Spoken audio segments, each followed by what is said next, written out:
to our main event this evening, which is a Q&A with Dr. Fiona Hill. Dr. Fiona Hill is the current Chancellor of Durham University. She took up the role in June 2023. Hailing from Bishop Auckland, Hill previously served as Deputy Assistant to the President and Senior Director for European and Russian Affairs in President Trump's National Security Council.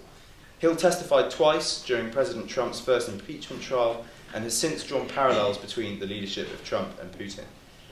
Please can you all join me in wishing Fiona a very warm welcome.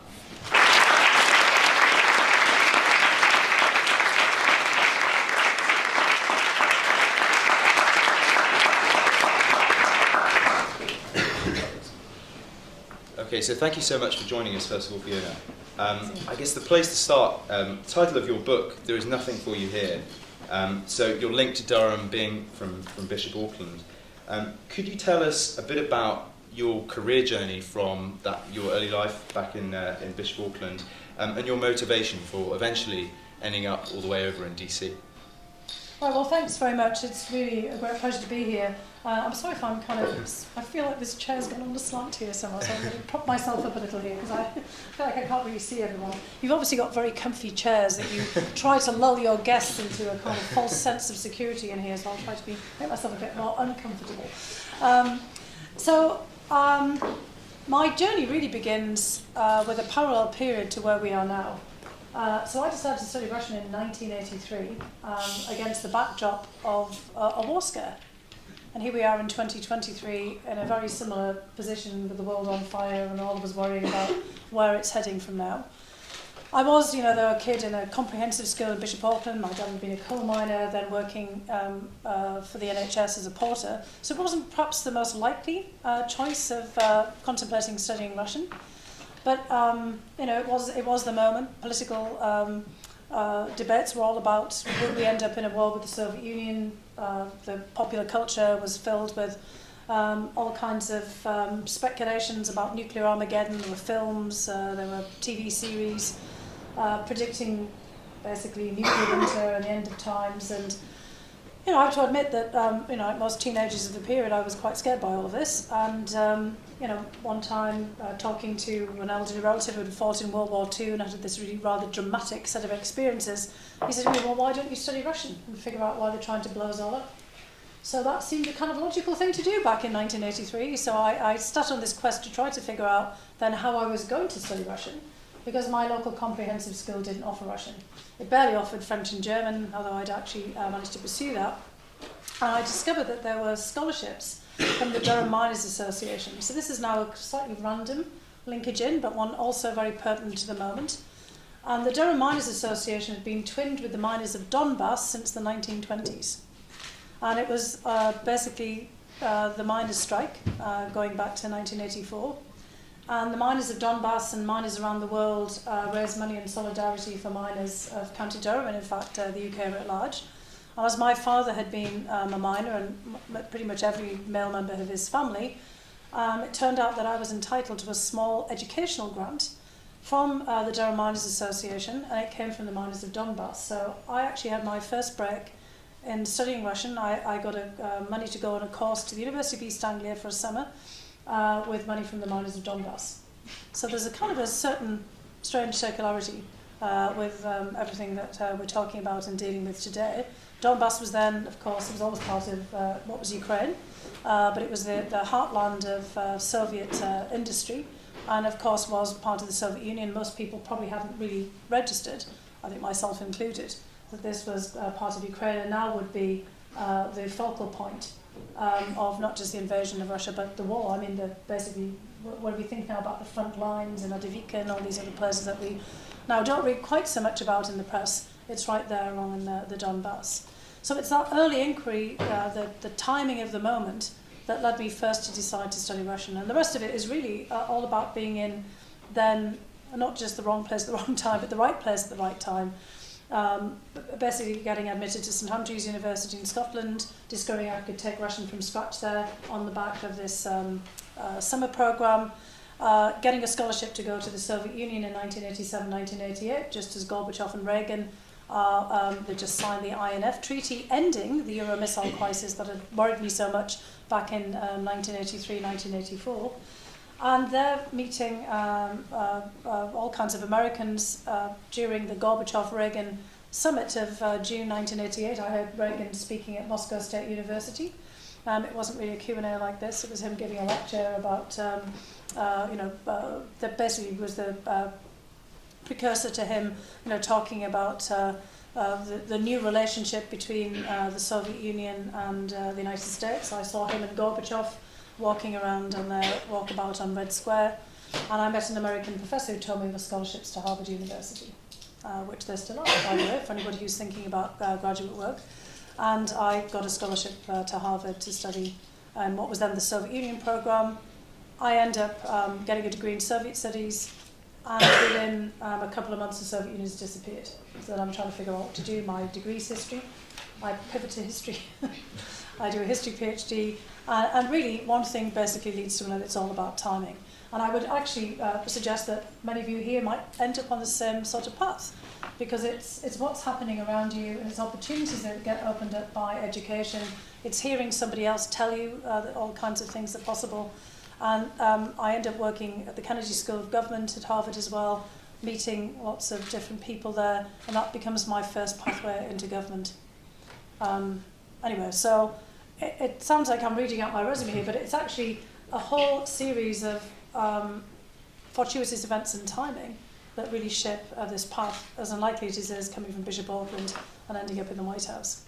And I think that's one thing you mentioned in your book, isn't it? The social mobility aspect of the story, that perhaps if you'd stayed here, partly barriers due to class and gender may have stopped you from getting to the same place you were. So how do you think moving to the US, how did that change things for you? Do you think it would have been different staying here in the UK, moving to London, perhaps? Yeah, I told this story a bit earlier with the Diplomatic Society, that I'd actually applied after my master's degree at Harvard to work for the Foreign Service, for the Foreign Office, and they lost my application down the back of a radiator. So thanks to that slip, literally, I wasn't able to basically get a place. There was it's this classic, every 3 years they opened up these positions in the research department of the Foreign Office, Eastern Research. I got down to the final selection, had to send everything in, then they lost my application. If I had gone down that path, I might still be there and about to retire, because most of the people that I've met stayed in those jobs for life. So that's always one thing. I might have still been in government somewhere, but probably behind the scenes being an analyst. And I just recently did a briefing with the same department for the soon-to-be UK Ambassador Nigel Casey to Moscow. And I was sitting around the table thinking, wow, if it hadn't been for my materials going down the back of the radiator, I might have been just orchestrating and inviting other people in to come and talk there. So it's not impossible that my pathway might have led into a similar sorts of direction. But I think by going to the United States, it was kind of a fresh start. I mean, for all of you, people probably come here from, I'm sure there's some Americans here who've come the other way, and you get a chance for reinvention. But America sort of used to be the place that you could reinvent yourself and start things from scratch. And honestly, when I got to America, no one could place my regional accent. And in fact, I had surreal conversations with people saying, "Oh, you sound just like the Queen." I'm like, "I don't, I really don't." But that's totally fine. I'll take it. So it was an opportunity to be, in a way, a different person, to start again, because people weren't asking me all the 20 questions they always ask here about where you're from, what school did you go to. What's with that accent? How did you get here? They were just more excited that here was a British person. There was definitely this special relationship, then in terms of Americans being just really excited at meeting British people over in the 1980s. So as you said, you ended up in US government, working at the White House 2006 to 2009 on Russia and Eurasia at the National Intelligence Council. And I was wondering if you could tell us a bit about how Russia policy from the US was different back then. What were the focuses? What was it like back then? Because there was this whole focus, I remember while I was doing research, reading about Bush and Blair being on the charm offensive with Putin, and it being a much rosier picture about maybe the West bringing Russia into the West and being able to influence them. So what was it like? Well, if you might recall, during his first encounter with Putin, Bush famously looked into his eyes and saw a man he could do business with, and tried to paraphrase Margaret Thatcher. But other people around Bush, of course, made fun of him terribly about that and said, well, yeah, we looked into his eyes and we saw KGB, KGB, KGB. So, Bush, by the time I was working at the National Intelligence Council doing briefings for him, had quite a lot of remorse about that initial encounter in Slovenia, and kept trying to explain that he was just kind of looking to make a connection, but realising that he'd been played by Putin. I mean, I'm sure many of you know the story already, that Putin had definitely done his homework on Bush, but actually Bush was at something of a disadvantage because in the early stages of Putin, I mean, now it's hard to think because he's been in place for 23 years, but if you think back to the early 2000s, we didn't know very much about him. And in fact, Putin has spent an awful lot of time trying to hide as much of his background as possible, because he likes it when you don't know much about him, because then he can play you off against other people. He can delve into your background, meaning whoever the your is, the you who comes across his way.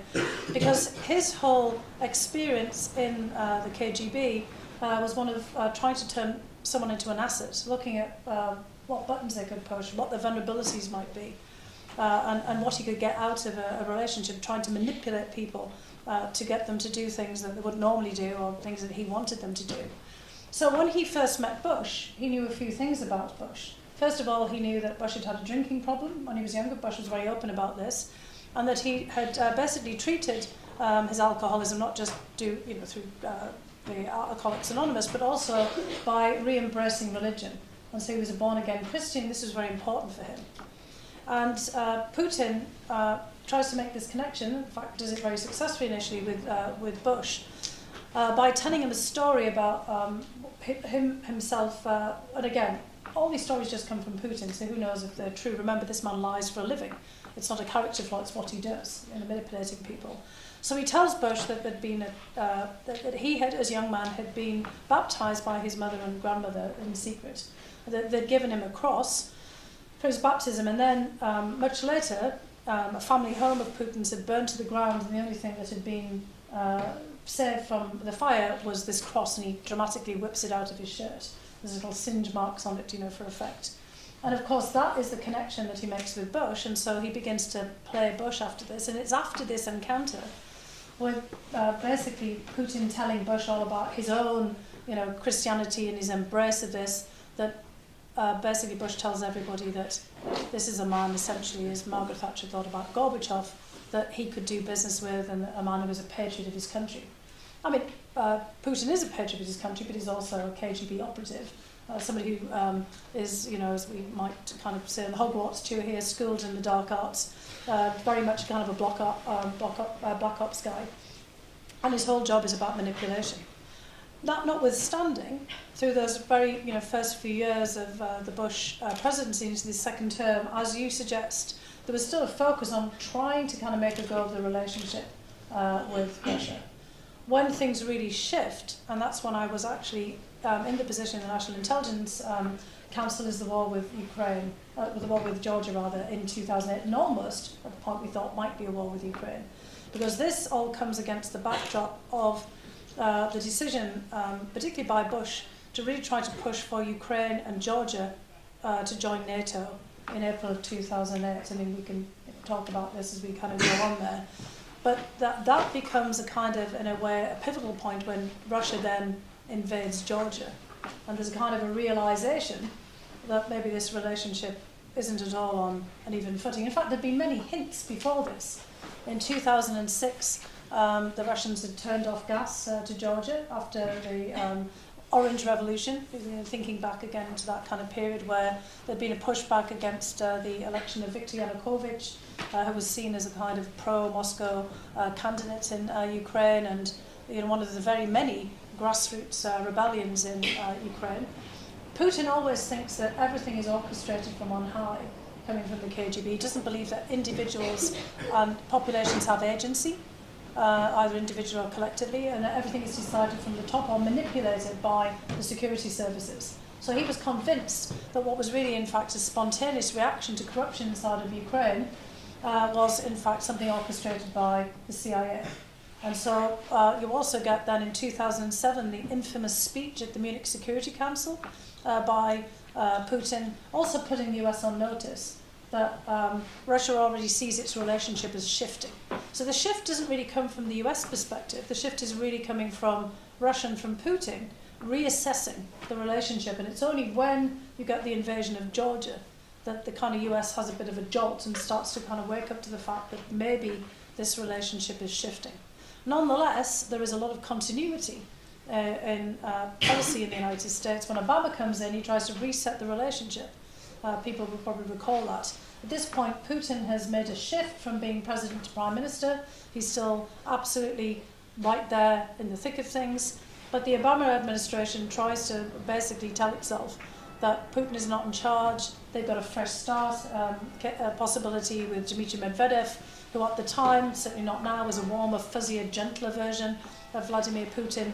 You didn't think he was going to have poisoned your water or your tea. You know, you could have a normal conversation with him.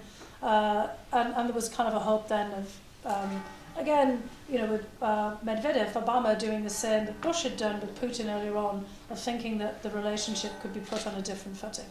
So that whole period, from Bush to Obama, there's a certain, let's just say, aspirational optimism about the relationship, certainly on the US side of things. And so do you think the signs were there at that time that later down the road, at least not, you know, you'd have exact ideas about 2014 then 2022, but do you think it should have been clearer to the West that something like that was coming, that Putin wouldn't be stopped or persuaded against from pursuing sort of what some would call imperial ambitions? No, absolutely. In fact, the signs were there much earlier, to be honest, even before Putin. In the early 1990s, you got a shift under Yeltsin in 92, 93, when more kind of hardliners who, you know, were very much in the camp of people just like Putin, who were bemoaning the collapse, the dissolution of the Soviet Union, already got Ukraine in the crosshairs. This is in the period when Ukraine, Kazakhstan and Belarus had inherited nuclear weapons. After the dissolution of the Soviet Union, you know, suddenly there was a proliferation of nuclear states because of the stationing of so many of the long-range, strategic as well as intermediate and tactical nuclear weapons across the Soviet Union, and again with concentrations in Belarus, Kazakhstan, where you also had you know, the space launch and a lot of testing in Semipalatinsk, and then Baikonur, the space launch for the Soviet Union was all in Kazakhstan, and then with Ukraine having a pretty sizable arsenal. And actually, when I was a much younger scholar working at the Kennedy School of Government in the early 1990s, there was a group of us who wrote a report called Back in the USSR, not exactly very original, of course, just picking the kind of Beatles title.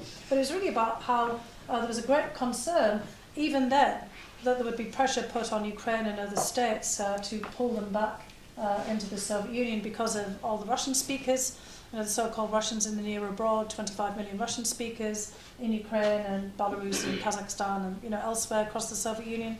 But also because there were so many people who didn't believe that the Soviet Union should have fallen apart. And in the early 1990s, there's a lot of pressure put on Ukraine that's not that dissimilar from what we see later. Accusations that the Ukrainians are going rogue. They weren't being called Nazis, but that the Ukrainians were, you know, basically spawning for a fight, that they might use the nuclear weapons, that they couldn't be trusted with them. And actually, we advocated in the report that it wasn't a very good idea for Ukraine to give up the nuclear weapons. It made us terribly unpopular because at that point, including my old boss at the Kennedy School, Graham Allison, and many others who'd gone into the government, were trying to basically denuclearise the other former Soviet republics. So they were worried about the proliferation of nuclear weapons, so-called loose nukes, particularly getting into the hands of terrorists or into kind of rogue actors. And they wanted to make sure that they were all basically taken back to Russia and dismantled. And so there was kind of, these were kind of contradictory impulses. But there were already signs then that Ukraine would come under pressure, and that, you know, keeping nuclear weapons might have been, or at least one or two, a kind of an insurance policy. And then you recall that the Budapest Memorandum was signed in 1994 by the United States and the United Kingdom, along with Russia, guaranteeing, giving assurances, the kind of guarantee of Ukraine's territorial integrity, independence and sovereignty, precisely because there was already some concerns that Ukraine would be put under pressure. And the idea was to get Russia to commit to this as well. So all I'm saying here is that there's actually a long thread. And part of the problem is that Putin has been in place for all this time, since 2000 to 2023, Many of the people around him have been around all the way since the dissolution of the Soviet Union, and in fact some of them were involved in the coup against Gorbachev. Remember Mr. Surovikin, who was one of the generals who was put in charge of the campaign in Ukraine, who got basically shafted to one side because he was a little bit too supportive of Mr. Prigozhin during recent events. Surovikin, as a young colonel, was part of the coup against Gorbachev. So the hardliners who wanted to keep the Soviet Union in place. So if you start to put all the threads together, you can see that we should have been much more mindful of what was happening. And the problem is that we don't have a lot of continuity in either UK or US politics. Now in the UK there's a lot more. If I'd been in the, going back to my thing in the Eastern Research Division, I would have been on there all the time with a lot of the people who were already looking at this. But in the US context, you have too much changeover. So Putin has outlasted multiple presidents, multiple national security officials, all kinds of people in the State Department. Of late, of course, he's outlasted a lot more. There's so many shuffles of government everywhere else that everyone loses the plot and loses the thread. But people like Putin have not. So I think our biggest problem is that we just could not keep that continuity of attention to Putin and the people around him, bearing in mind that a lot of these people have not changed their views since, in fact, the early 1990s. And again, remembering that Putin himself said that the collapse of the Soviet Union was one of the greatest catastrophes of the 20th century. He didn't just mean the Soviet Union itself, he also meant the Russian state and the Russian Empire. So what do you think drives Putin? Is it this desire to recreate the Soviet Union? And there are some in the West now who say there's all these irrational actions, some of the things, the timing that he took in Ukraine in 2022, that sign that he's out of touch or going mad. What is it? I mean, what is it that's really pushing him to have this long plan? He's not irrational, and he's not mad, but he might be out of touch. So, for Putin, all of the various explanations for why he's doing it, all hold true. He has this desire to not recreate the Soviet Union, but certainly to pull back what he thinks are the core lands of the old Russian Empire. He's made that very clear. He actually believes that Ukrainians and Belarusians, and in fact all Russian speakers are Russian. And 90% of the population of Kazakhstan actually spoke Russian at the dissolution of the Soviet Union, but they certainly weren't all ethnically Russian.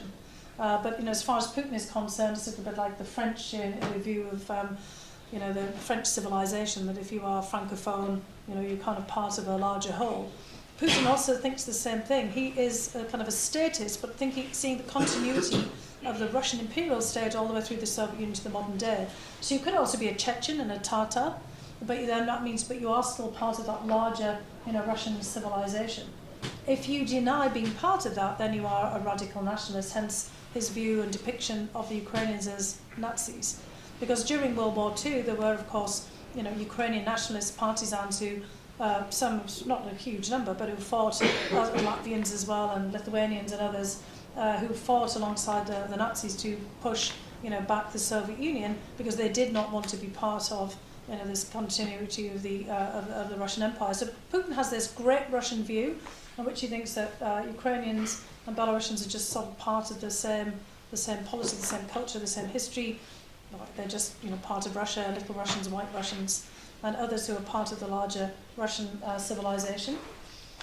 He also sees Russia, frankly, as a great power politically, not just in the kind of ethnic, cultural, and historical sense, and that Russia has the right to be one of the major poles of activity globally in international affairs, alongside China. Putin believes that there are only a handful of sovereign states in the world. The United States maybe less so than it was before.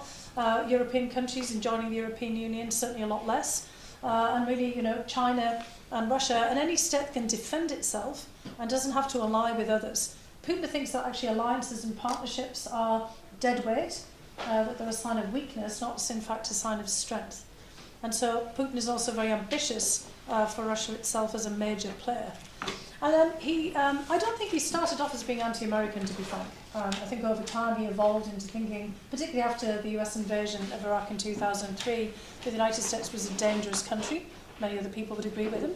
That needs to be contained in somewhere, and that Russia has to be a counterbalance.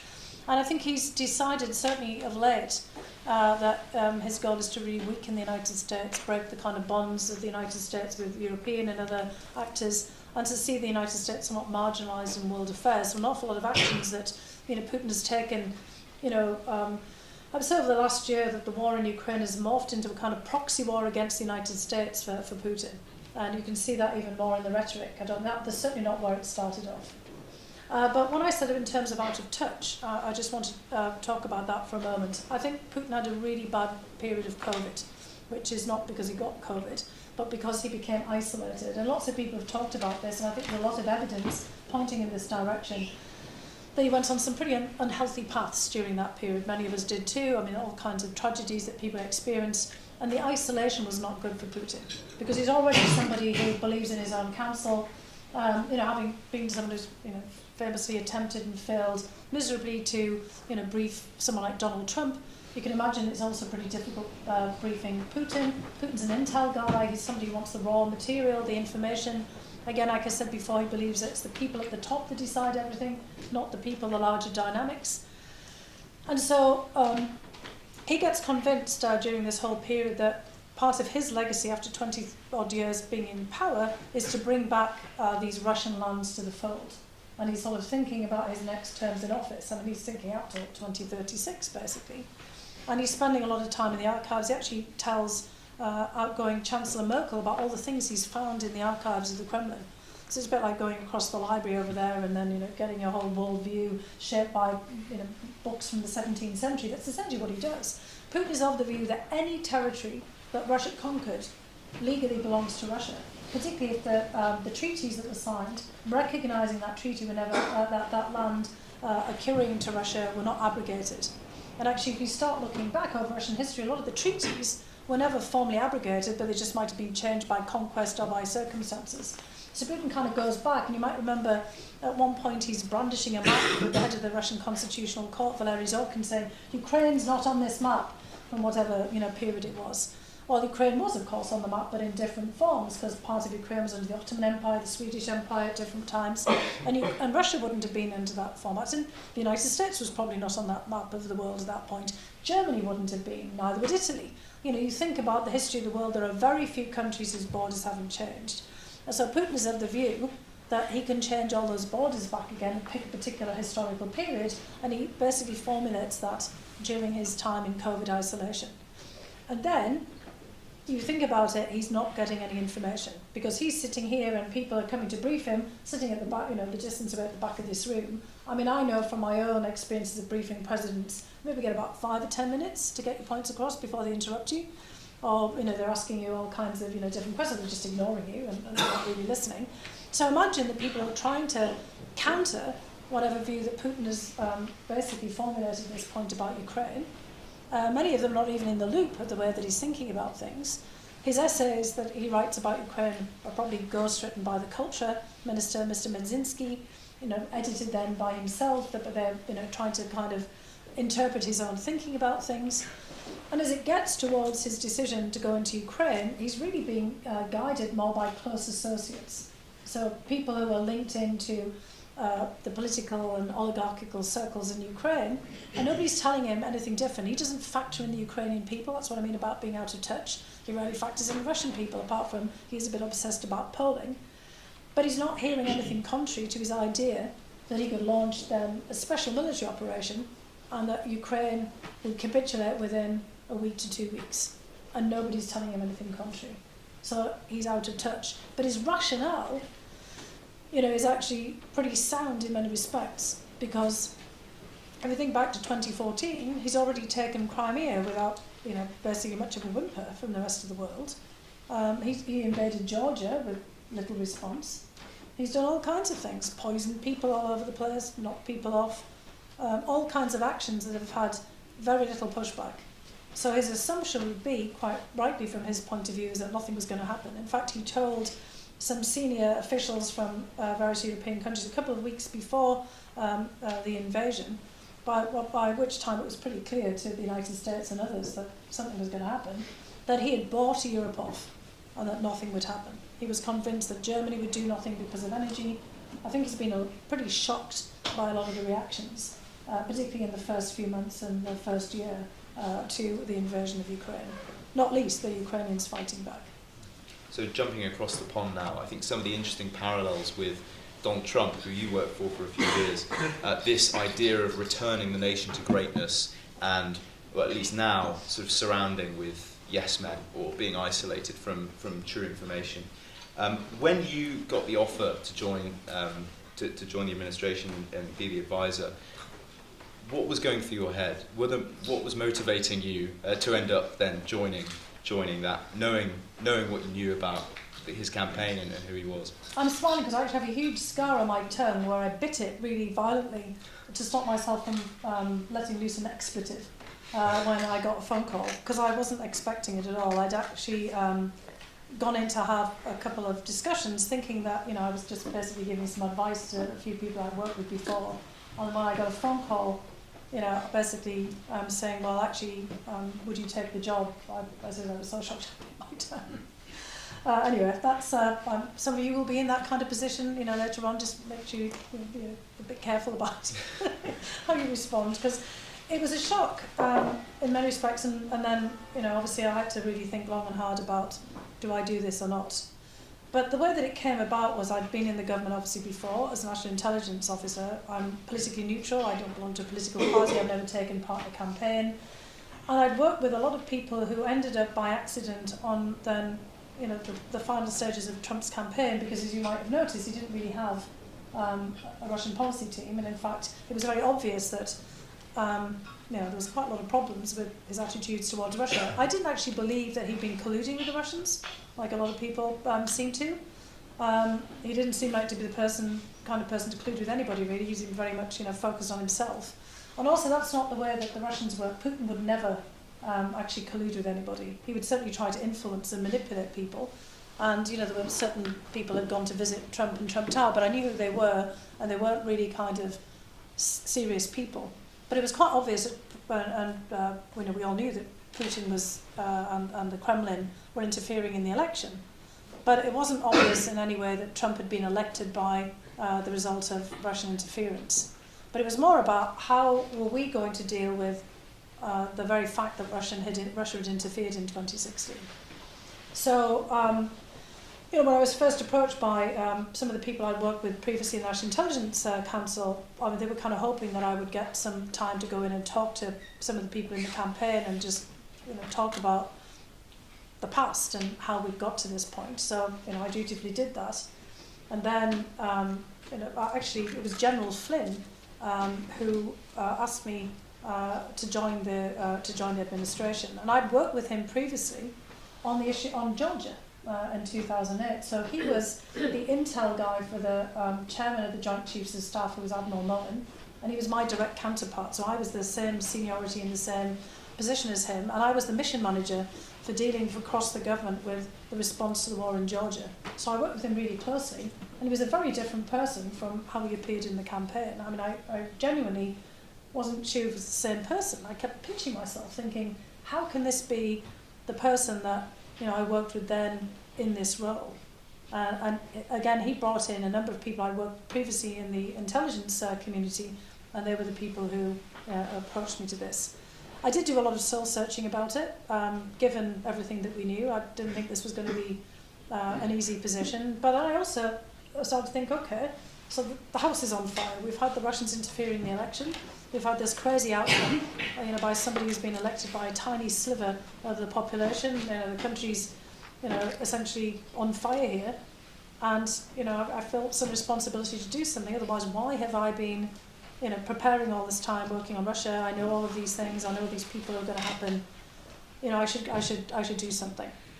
But I, you know, talking to a number of colleagues, I mean, some people told me that if I went to work in there, they'd never speak to me again. A couple of them haven't, because they said you'd be kind of embracing all the things that happen. And I was pretty determined I wasn't going to, but that, you know, I respected that that was going to be their view. And others said, look, you've got to leave if you think you're going to be part of the problem, not the solution.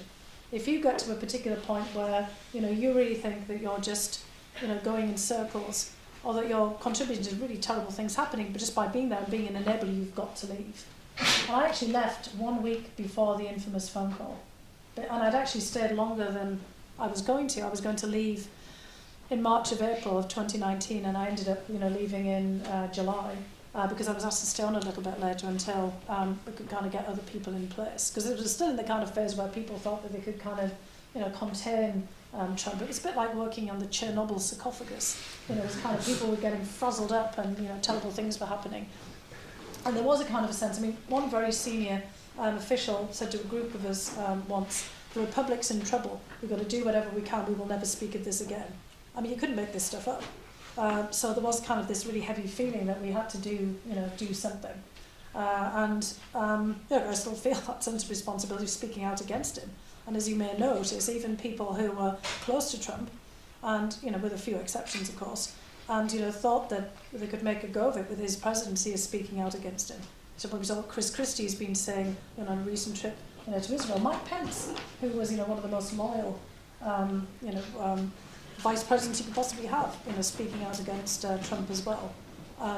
It wasn't, I think, immediately evident to everybody, and it took me a couple of weeks in there to realise that this was going to be even more difficult than I anticipated. But there was that kind of sense of real anxiety and angst most of the time throughout that things were really going awry. Well, one of the most significant moments that comes to mind was that Helsinki press conference in 2018, where Trump publicly sided with what Putin was saying about Russian interference over his own domestic intelligence agencies. What was the mood like in the team after that press conference? And what did Putin and Trump actually discuss before that conference? The discussion between Trump and Putin before that was kind of normal. I know you're all kind of thinking, what does that mean, normal? But in the larger scheme of things, it really was. People have got to remember that Trump and Putin are never alone, because Trump can't speak Russian, and Putin speaks some English, but not well enough to have a conversation, so they're always interpreters. And the US interpreter who was in that meeting was probably the very best interpreter we've got, who has interpreted for US leaders with Putin for the entire 20 years, and probably knows Putin better than anyone, because they've heard him speak over and over and over again, and he knows who they are, and there's all these interactions. And so they were completely on top of what had happened, reported back. There were a few glitches, a few things where Putin was doing his usual, trying to play Trump, and we were forewarned about that. But we couldn't have really then anticipated completely the whole way that the press conference would unravel. And there'd been some modest agreements in the meeting. The National Security Councils were going to have an exchange and have more regular meetings to try to talk about the sort of strategic relationship between the two countries. Despite by this point all the sanctions and things that had been put on Russia, there was a talk about potentially even having a business dialogue again, despite all the things that were happening. But most importantly, there'd been an agreement to move forward on arms control. And it was just something that I think is really not understood about Trump. Trump was actually really focused on trying to continue the arms control issues of the 1980s. He was kind of a 1980s guy, and weirdly, he was probably motivated by the same things that I'd been motivated in deciding to study Russian back in 1983. Trump was really, I think, quite scared about the power of nuclear weapons and the possibility of kind of nuclear Armageddon as well. He actually talked frequently about the Cuban Missile Crisis when he was obviously a much younger person, but also he didn't call it the Euro Missile Crisis, but the kind of the crises of the 1980s.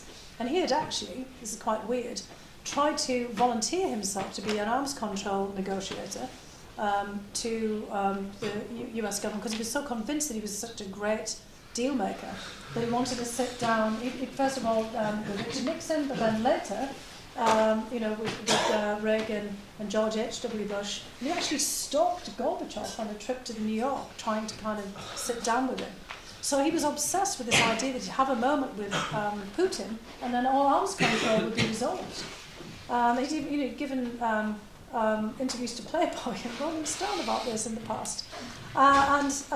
What we had was sort of subliminal references to all of this the whole time in Helsinki with the Finns. We were showing reels behind the scenes of meetings between Gorbachev and Reagan and H.W. Bush and Gorbachev, just to kind of, create the mood arms control. And so they'd actually had a sensible conversation about this. Trump was actually focused on issues related to nuclear weapons because he was interested in it, and he'd actually I mean, he thought he knew more than he did. He was always talking about an uncle of his who was an MIT nuclear physicist. He thought that he understood fusion because of genetic relationship, and he probably didn't. But he definitely taken on board all of the briefings that he had about the power of nuclear weapons. He was always talking about it, and so he really thought that he could move on forward with Putin. And so we'd had this agreement that we'd have these arms control discussions, and it all went out the window.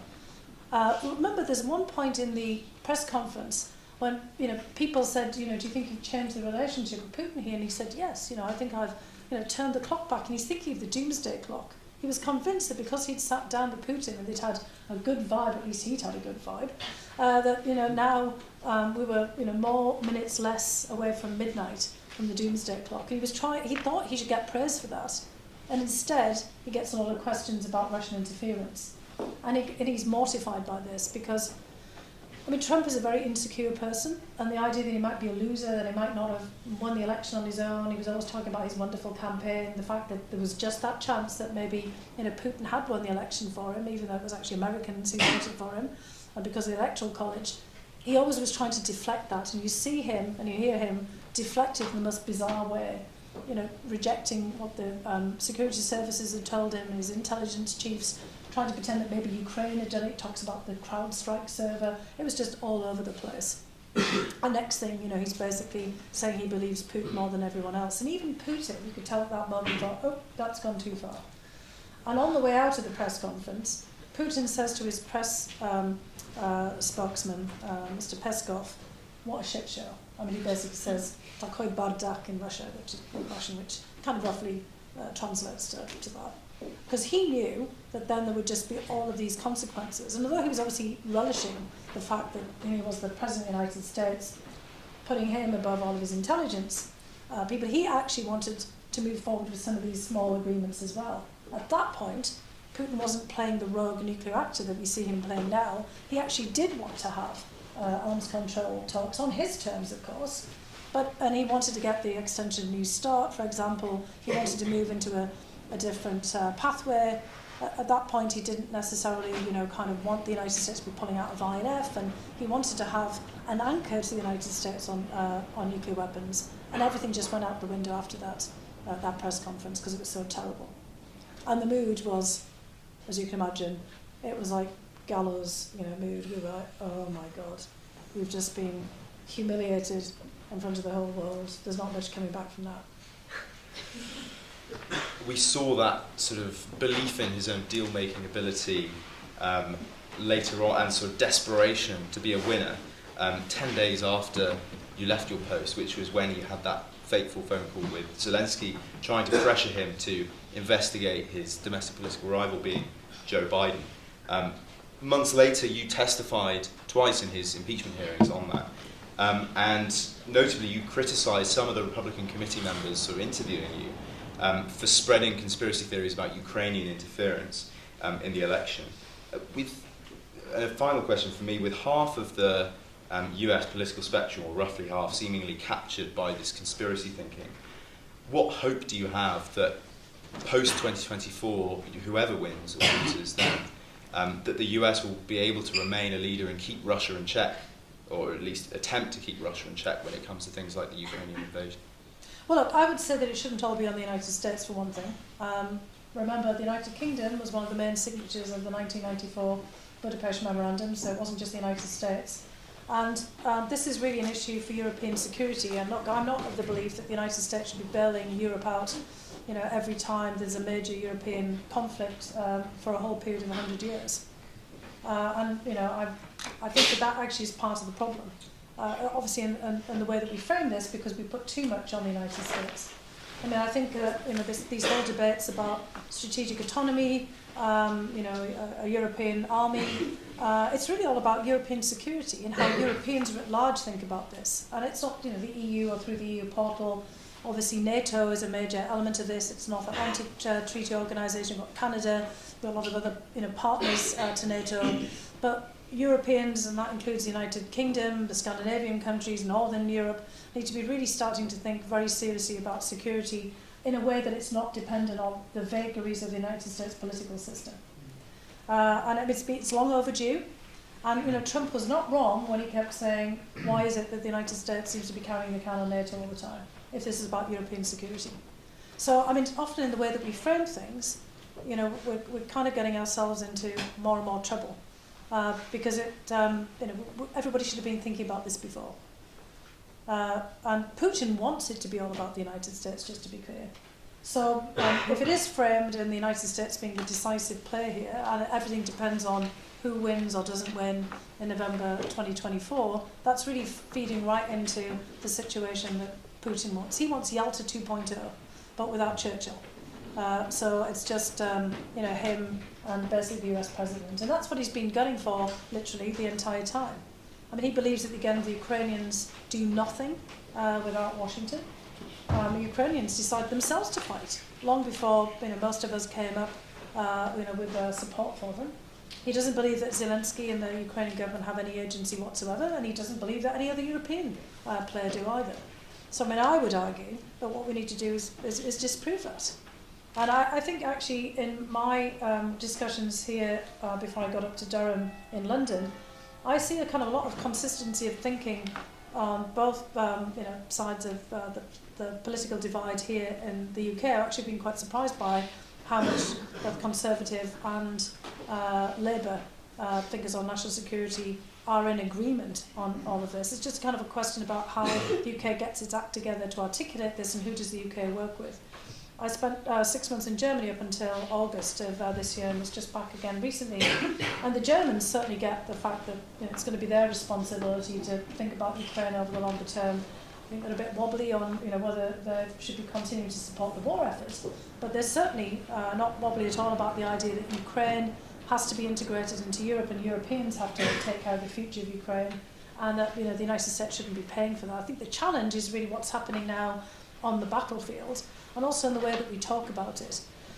Look, if nothing else this evening, I'd like people to think about this in a very different way. It's an absolute miracle that Ukraine is still fighting the Russians to a standstill. We keep talking Ukraine's achievements down, thinking, well, they didn't get back Mariupol, Melitopol, this counter-offensive, didn't work. If you think back to February of 2022, we thought Ukraine would be gone in 2 weeks.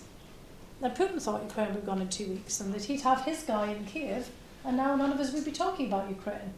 Lots of things might not have happened as a result of that. Obviously, the world would be in a very different place. But his goal was to install someone in Kiev and have basically Ukraine along with Belarus, the great disappearing country that nobody ever talks about anymore. In theory, Belarus is supposed to be an independent country. But, have both of them in a new union with Russia. And that hasn't happened. And, basically, no matter what we think about, war and, conflict, and, we might be, very much opposed to the whole idea of it. Nobody wants to see, this slaughter going on there. The Ukrainians have had an amazing achievement. If we think back to World War II, if the United States and other, allies hadn't supported Britain in the early stages of the war, I don't know, what would the world look like now? Somebody quipped to me, well, we'd all be in Europe and speaking German. We'd be in the EU and trying to get out. But, okay, maybe that's what it would have ended up. But we would have been in a very different world, that's for sure. And if the Ukrainians had not fought Russia essentially to a standstill, because Russia can't make a major offensive, even if Ukraine can't, and they've really actually now already broken the back of the siege in the Black Sea. They may be stuck on land, but you've seen now the Russians moving their ships out of Sebastopol. Basically signing a deal now for a new port in Ochemchiri in Abkhazia, so it's now transplanting the problem to Georgia and its breakaway regions. But the Ukrainians have turned things around there, and they've given the rest of the region the kind of sense that Russia can actually be, if not completely defeated, certainly fought to a standstill. And so we now have to start thinking about where do we want to take European security, but in ways that it's not dependent on the vagaries of American politics. And that would be better for the United States as well, because we're getting, European security, Ukraine, and all these issues becoming domestic political issues in ways that they actually shouldn't be. And Trump, as you said, basically trying to exploit Zelensky and get him to do, things related to domestic politics. Ukraine has now become a domestic issue inside of American politics, which shouldn't be, and perhaps wouldn't be, if there was much more of kind of a debate elsewhere. Well, thank you so much for your answers to the questions so far. Can we have a round of applause?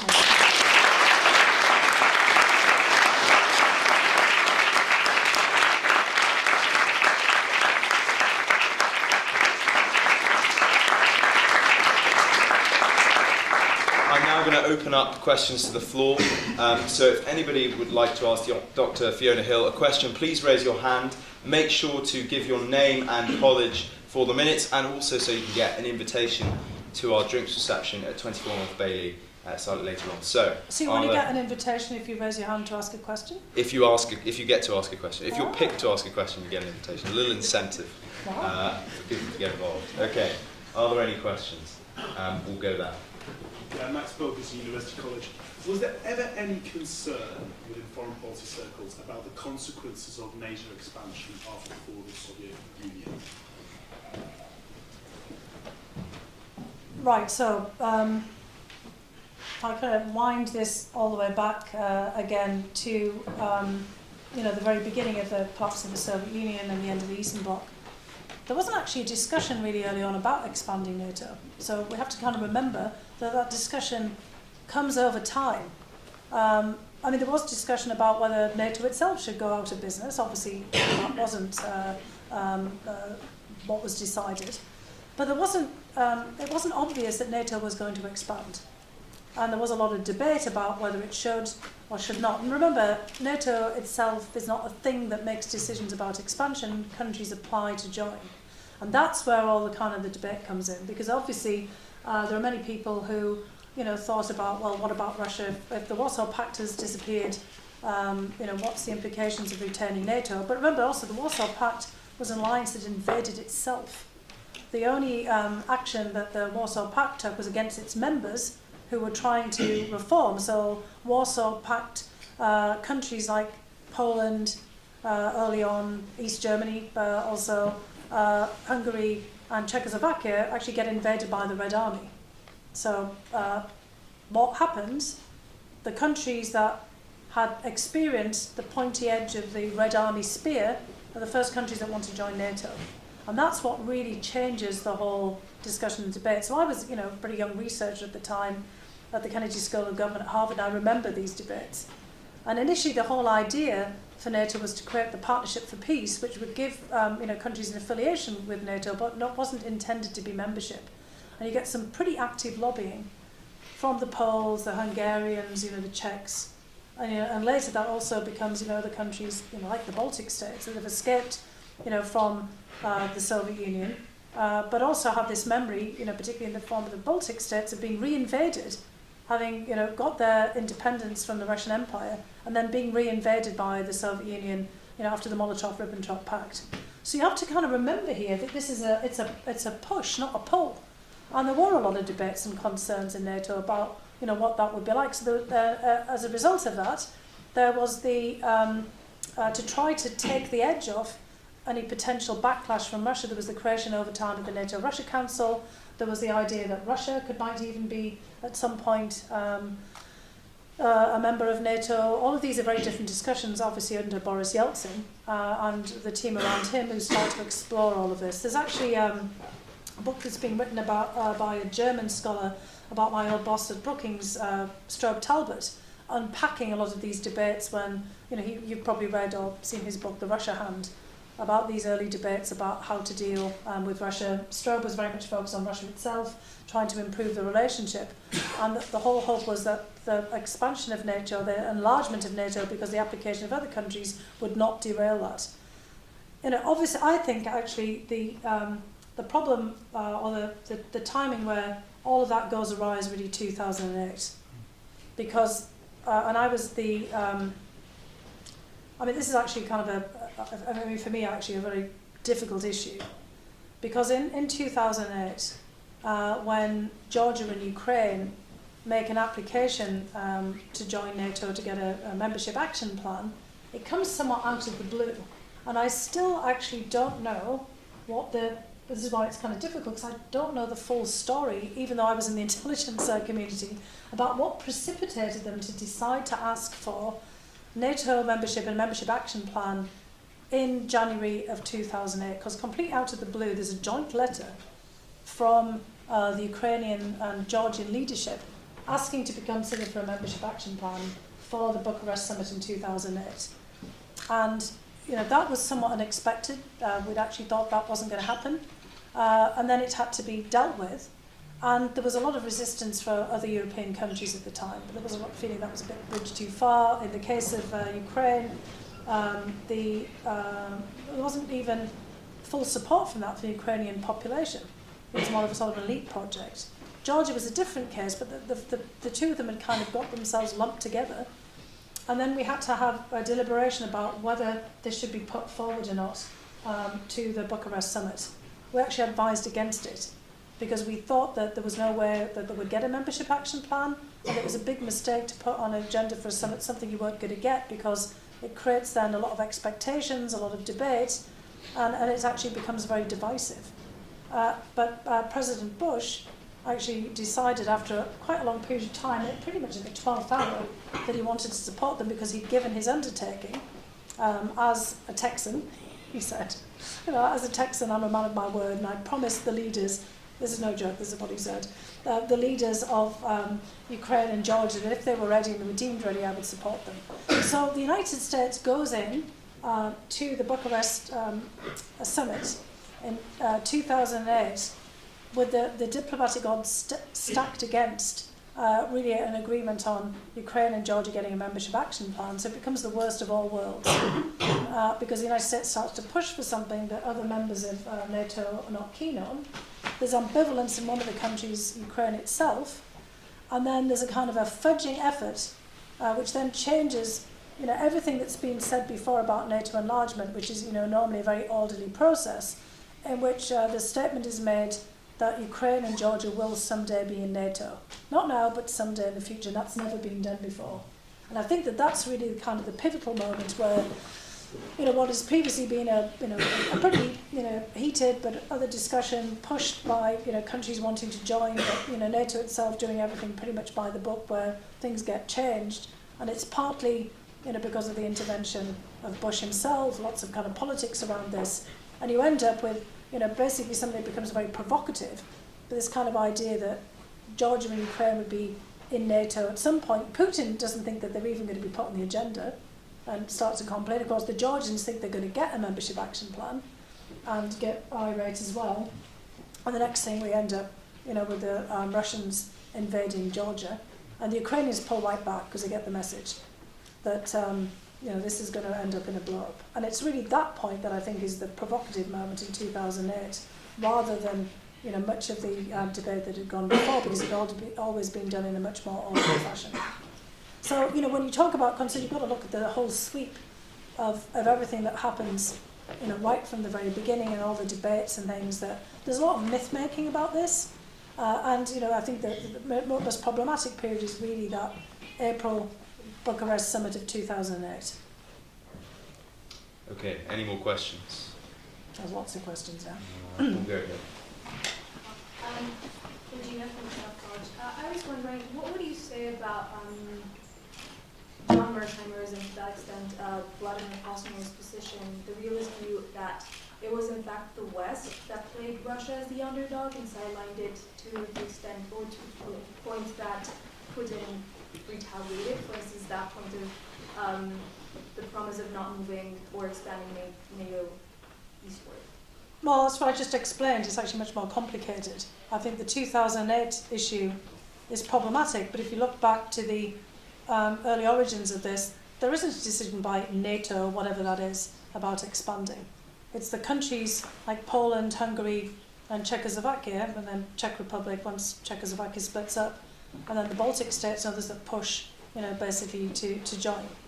And if you think about it, what's the reason why they want to join? Because they feel pressured by Russia, and they've been invaded by Russia. And Russia still believes in spheres of influence, and they're very well aware of that. I mean, the Mearsheimer and other views only hold if you think that the West and the United States is still operating in spheres of influence. And I would actually argue over time that's not the case. I mean, plenty of people can think very negative things about the United States, but the United States is not trying to divide up and occupy Europe. Russians think they are, but that isn't actually not the case. And part of the problem, that we really have now, in terms of the situation when it comes to the view of NATO, is that Russian propaganda has been extraordinarily effective about NATO being the decisive element in Putin's decision to go to war. And I already said earlier on that there was pressure put on Ukraine long before even the Partnership for Peace was created back in 1993. The Budapest Memorandum was signed long before anything happened in terms of NATO expansion, because there was already pressure being put on Ukraine by Russians over Ukraine with nuclear weapons, but also on the idea that Ukraine was pulling away from Russia. Also, think about Finland and Sweden. Finland and Sweden didn't want to join NATO all the way up until Russia invades Ukraine. And they articulated, particularly Finland, incredibly clearly. Obviously, John Mearsheimer and people haven't been paying a lot of attention to what the Finns said. The Finns were always of the view that they didn't need to be in NATO because Russia was a rational actor for decades and was not behaving like a rogue state. And Finland had been invaded by the Soviet Union in 1939 in the Winter War, having also, like the Baltic states, got its independence from the Russian Empire. The Baltic states were recaptured and Finland wasn't, it got away. So Finland has 280,000 people in reserves that they can bring up, and they've got their border mined. The Finns never signed the anti-landmine treaty. And every Finn is ready to defend the country at a moment's notice. The Finns always thought that they could manage this on their own, but as soon as Russia invaded Ukraine, they knew that they could not. Because Putin's already threatening on nuclear weapons, and Finland are not a nuclear weapons state. They didn't think they needed to be, but now they want to be in a nuclear umbrella. The Swedes, having actually been lobbying at the United Nations for the complete banning of nuclear weapons, suddenly want to join a nuclear alliance. So that should actually be a bit of a pause for thought. I haven't again noticed John Mearsheimer and people, looking at this to kind of actually inspect what they're saying about this. And then the Finns will say, the Russians lied all the time about their troop movements, because they moved away all of the troops in the Finnish border, said they won't exercise the Ukrainian border, and then they invaded. So what happens when the troops come back to the Finnish border again? Are they going to invade Finland again, as they did in 1939? And then there's all the atrocities and basically all the violations of all of the rules of war. So the Finns are saying, now today, what the Poles, the Hungarians, back in the day, Hungarians say all kinds of different things now, but the Czechs and then the Balts and others also said when they wanted to join NATO that their fear is of threat from Russia. So it's not about the United States or NATO threatening Russia. It's many of the other states wanting to be in NATO, basically because of the perception of threat. Now, look, I want to say to you, I was opposed to the enlargement of NATO in the early 1990s. So were many other people, because I didn't think it was a particularly good idea. But I wasn't thinking like a Pole, or a Hungarian or a Czech or a Baltic state person at the time. And over time, I also started to see, their position as well. But we've all been fed Putin's propaganda for an extraordinarily long period of time. And, NATO wasn't very popular back, in Europe in the 1980s either. We were always of the view that, the United States and NATO were leading everybody into kind of a big collision, with the Soviet Union. So we've been very effectively influenced by this. And, again, Mearsheimer and others, they're just absolute realists. They kind of believe in spheres of influence and that, countries are motivated by all kinds of different things. And Mearsheimer also wasn't of the view that he didn't think that Russia was going to invade Ukraine. So I guess he was wrong on quite a few scores there. Because he doesn't, kind of also realise the way that Putin thinks and the way that kind of, Putin thinks about history and, the kind of the whole views of really wanting to expand again, Russia's territory. But, part of the issue is that Putin thinks in absolutes and does still think in terms of spheres of influence. And, I saw over and over again in discussions with the Russians, even under the Trump administration, I had to go out and negotiate with the Russians many times. And some of my Russian counterparts would say, well, we are geopolitical enemies, and do you want to expand this? And I said, well, actually, Trump doesn't want to expand anything. He wants to put Trump Tower everywhere, but he doesn't want to actually acquire, European territory. And they said, no, you do, you absolutely do. I said, no, you don't. So I mean, it's just that we're stuck in these kind of views that the Russians still, at least the Russians around Putin, the Kremlin, this is not all of Russians, writ large, still think in these absolute Cold War terms, spheres of influence, spheres of occupation, and wanting to roll the United States back. And NATO is seen as an obstacle because it gives other countries security options and prevents, basically Russia from being able to bully them. Okay, any more questions? Okay, yeah, we'll go in the blue.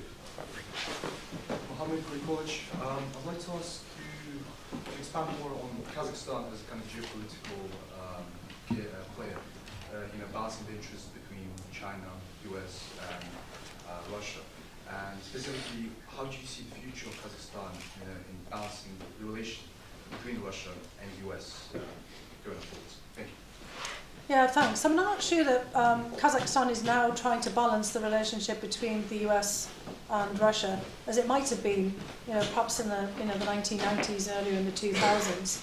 I mean, I think that, perhaps you're originally from Kazakhstan, but Kazakhstan finds itself now more sandwiched with China and Russia and the rest of the region. I mean, Kazakhstan's in a very, I think, difficult and unique position. It's actually not traditionally part of Central Asia. It's a kind of a halfway between, as you're probably very well aware, the sort of extension of Russia because of so much settlement by Russian speakers, Russians and Ukrainians in the northern part of Kazakhstan. And then, with the south being more kind of traditionally rooted in the Central Asian lands. I mean, Kazakhstan is the next largest country that came out of the former Soviet Union after Russia and Ukraine. I mentioned before, also became a nuclear power, was the centre of nuclear testing in Semipalatinsk, and then of the space launch in Baikonur. And I think the leaders of Kazakhstan have had to tread an extraordinarily difficult path. There are Kazakhs in Xinjiang, in China. There are Uyghurs and Chinese Muslims living in Kazakhstan. Kazakhstan is probably in one of the most, again, difficult geopolitical positions, the energy development there. I mean, originally courting the United States in terms of energy development with the major companies of Chevron and ExxonMobil. But I would say that in particular over the last 10 years, Kazakhstan has been much more trying to manage the very complicated relationship also between China and Russia. And certainly in my interactions lately with senior Kazakhs, the goal has been to keep out of as much trouble as possible, not get swept up into in any way into war with Ukraine, to keep Kazakhs out of the war, particularly Kazakhs working in Russia, who might be getting press ganged into the war, getting recruited, and to try to keep the relationship with China on an even keel. And I would also suggest that a lot of the other former Soviet republics, now obviously independent states for more than 30 years, are really trying to kind of figure out how much they can manage the relationship with Russia to keep Russia as far away from their politics as possible and not get caught in the crosshairs of rivalries. Certainly with the United States, but also down the line and trying to manage relations with China and with other players as well. So I think the whole post-Soviet space has really shifted a lot over the last several decades. And Kazakhstan has a kind of rather unique and very complicated role to play. But it's less about the United States now than it would have been, I'd say 10 or so years ago. Any more questions? We'll go there, in the blue.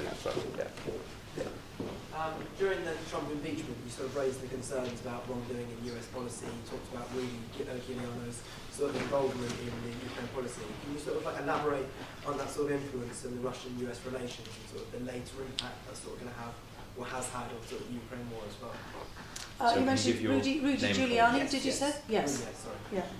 And sorry, can you give your name again? Okay. Well, so much has happened since then. I mean, Rudy Giuliani and so many other people are under all kinds of criminal and under the cases. Look, I think when we go back to that period, we can really see the trivialisation of US foreign policy. Giuliani and many others coming up with all kinds of harebrained schemes, for Trump's re-election in 2020, making all kinds of things up. I honestly do believe that episode led directly in kind of a linear fashion to Putin's decision to invade Ukraine, because he thought the US didn't care. He thought it was all just a game. And, from Trump's perspective, it was in many respects. I mean, he wasn't taking Zelensky seriously. He wanted Zelensky to agree to open up investigations into Joe Biden, into his son Hunter Biden, and his role on the Burisma energy company. That continues. I mean, that hasn't gone away at all. I mean, Trump's still, trying to push this. And I think that this is a major problem. And I've mentioned that before about the way that foreign policy issues have become part of the domestic political scene. That it's not taken seriously as a national security issue. And there are, a sizable number of Americans who think that, the Ukraine issue is all about domestic politics. And, I and many others have been travelling around the United States over, the last couple of years since the impeachment, just trying to talk to people about the importance of foreign policy, national security, and also about Ukraine itself. I mean, the big difficulty is extricating that from the domestic political arena. It's not just in the United States, though. I mean, obviously you don't quite have the cast of characters in other countries, but you can see it in Hungary, you can see it in Slovakia, you can see it also in Germany, where Ukraine has become wrapped up in domestic politics, and I think that's a real challenge. Any more questions? Let's go here. Yeah. To my left. No, it's yeah. Yes. Dominic Tilton, University College. I think we're all used to, kind of from the Western perspective, of the narrative of total control and kind of the autocratic, totalitarian Russian state. But to what extent do you think that's obscured a certain kind of fundamental instability and incoherence internally within the Russian state, and the suggestion perhaps that kind of Putin's control is not absolute, and that the state is not necessarily a modern, efficient and reliable state to be engaging with as an actor? No, that's absolutely right. I mean, it's not at all a regular state actor, and I think part of our mistakes over a long period of time has actually been to treat it as such, and not to recognise some of the fundamental differences. I mean, when you have something, a country that's basically run by a guy who runs black ops and thinks in a very different way, obviously kind of sitting down and having the kind of normal sets of interactions without doing your homework properly is a recipe for disaster. It's also, as I think you were laying out there, that the Russian state is quite brittle. It doesn't mean that things are going to break and all the wheels are going to fall off anytime soon. And in fact, I think we should be very careful not to write Russia off. And in fact, I think that was one of Obama's mistakes during the Obama administration, was to talk about Russia was kind of almost a failing regional power, when actually Russia has the ability to marshal all of its resources and to kind of really focus on particular issues right now, or focus on the war, throwing literally everything it's got at it, setting up a war economy, adapting, despite all the sanctions that are being put on, in a way that all of the resources are focused on this. Basically taking what seems kind of like limitless numbers of soldiers from jails. The prison population in Russia has dropped precipitously by tens of thousands of people because they've been sent off to the front. 130,000 150,000 Russians have died, and then another 150,000 casualties. So essentially 300,000 people out of basically the battlefield. That is so much far in excess of the casualty rate in Afghanistan, which was the Soviet Union.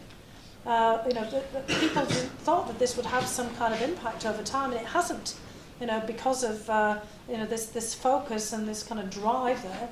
But at the same time, just as you're suggesting there is this fragility and this brittleness that we shouldn't be surprised if actually something happens.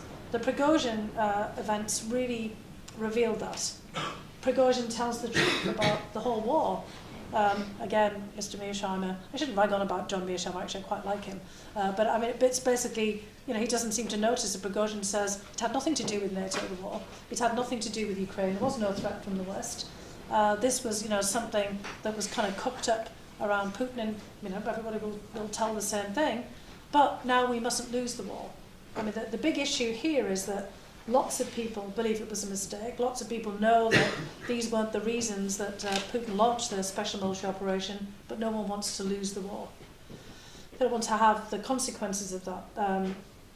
I interviewed in Berlin a lot of pretty prominent Russians in exile. None of them want the war to be lost. I mean, they want it to stop, but there's also not even people entertaining giving back to Ukraine the territories that have been annexed illegally. In fact, in Russian polls, people say they want the war to stop. They'd love to have basically negotiations with Russia, but mostly on Russians' terms and with the recognition of Russia now having the annexed territories. So, I mean, that's also an issue in itself as well, for Putin. He has, basically stirred things up to such an extent that he's given himself no way back other than basically kind of pursuing, the war to some kind of end that sees Russia kind of left intact, but also it's still in possession of Zaporizhzhia, Kherson, Crimea and the Donbass, which is also going to be, extraordinarily difficult. To kind of maintain over the longer term. But if we look at that kind of brittleness, for Russia there's a really long-term problem, maybe a medium to long-term. It's going to be a demographic problem from losing, what's now 300,000 men, and plus 1.5 million people leaving the country to escape the war and to, kind of avoid being drafted. The economy is going to be distorted. All the trade patterns have shifted. It's going to be very hard to go back to Europe again.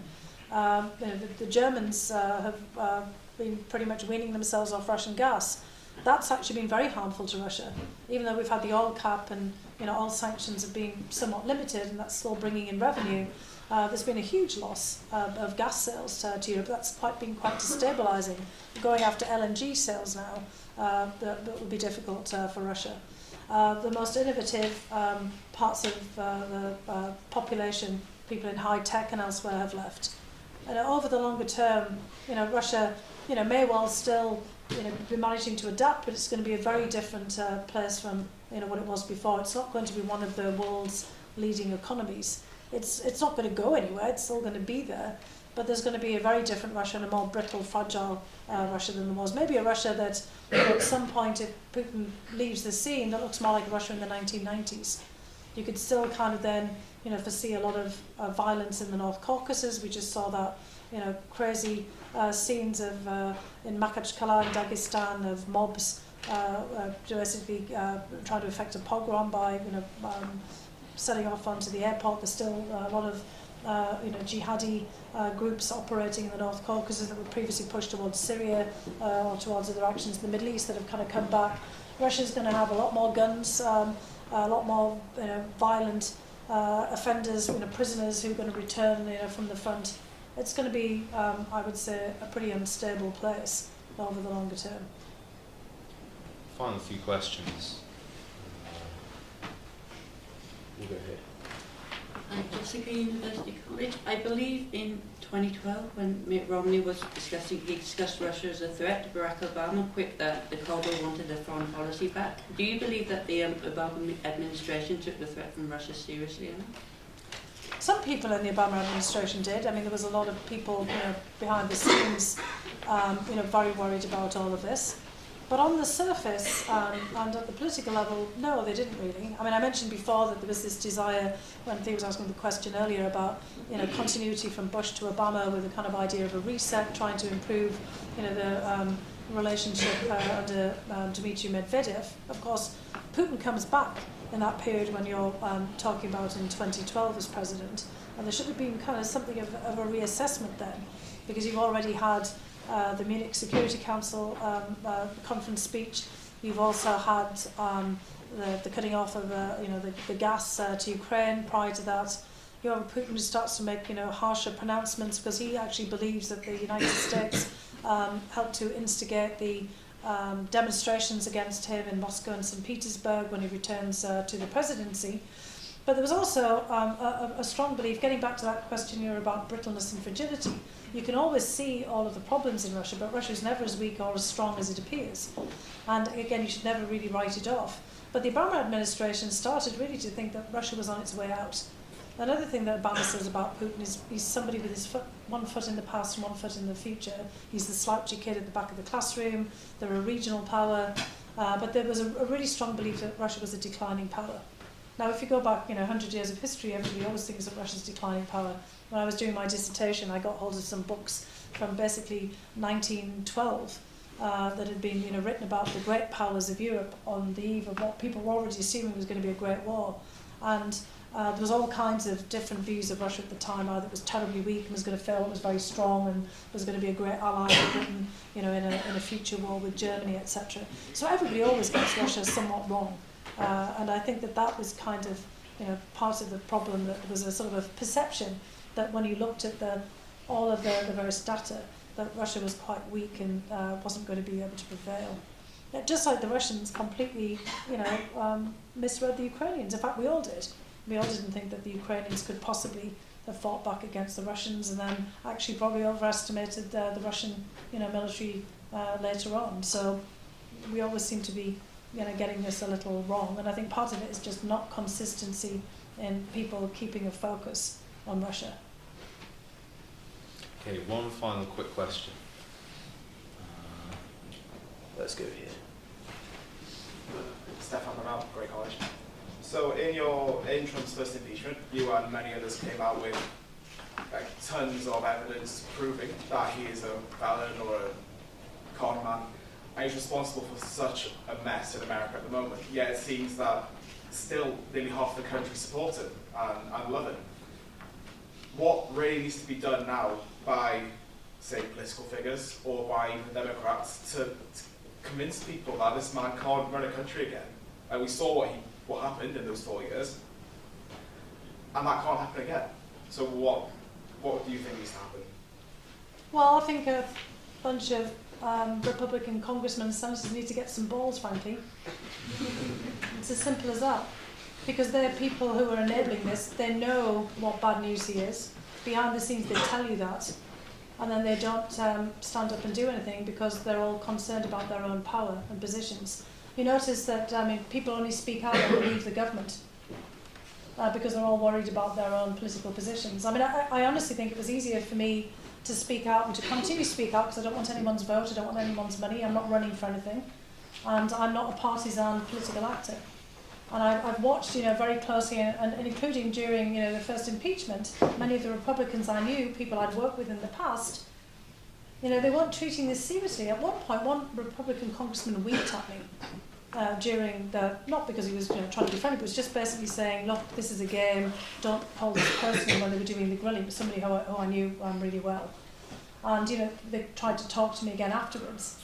Because they were all thinking about their own positions, and they thought that they could weather this storm. They thought that Trump could be, basically moved in a different direction. Look what's happening right now in this kind of standoff between the new Speaker of Congress, Michael Johnson, and Mitch McConnell. They're clashing with each other. McConnell has, separated himself off from Trump, but they still won't stand up to him. Look at the Republican debate. None of the Republican debaters, will really go out there and denounce Trump, apart from, Chris Christie, who hasn't got a hope in hell of getting the nomination. So that's kind of the problem. It's a total lack of political courage because people are worried about losing their own political position. And most of those people who said that Trump, basically won the election in 2020, know he didn't. And all the people around him know he didn't either. So, this is, a complete and utter breakdown in the integrity of actors in the US political system because they don't tell their constituents that Trump lost the election in 2020, and they just completely continue to bolster a lie. So it's not what the Democrats and other people can do, it's what the actual Republican Party can do.